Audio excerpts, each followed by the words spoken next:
مرسی T V, پیغام رحمت۔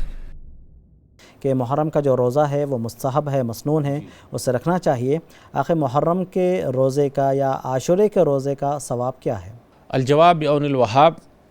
ایک چیز پہلے بتا دو، محرم اور عاشورہ، عاشورہ کا معنی ہوتا ہے 10واں، یعنی 10ویں محرم کو روزہ رکھنا، تو اسی کو بولتے ہیں محرم کا روزہ رکھنا یا عاشورہ کا روزہ رکھنا۔ اس کا ثواب کیا ہے؟ وصیام یوم عاشورہ احتسب علی اللہ ان یکفر السنۃ التی قبلہ۔ صحیح مسلم کتاب الصیام حدیث نمبر 1162، نبی صلی اللہ علیہ وسلم نے فرمایا عاشورہ کے دن روزہ رکھنا میں اللہ سے امید رکھتا ہوں کہ پچھلے 1 سال کے گناہوں کا کفارہ ہے، اس لیے روزہ رکھیے۔ پچھلے جو چھوٹے چھوٹے گناہ ہیں اس کا کفارہ ہے، لیکن بڑے گناہ کا نہیں، اس کے لیے توبہ شرط ہے، یا کسی کا حق مار لیا ہے اس کو دینا پڑے گا۔ ھذا ما عندی واللہ اعلم بالصواب۔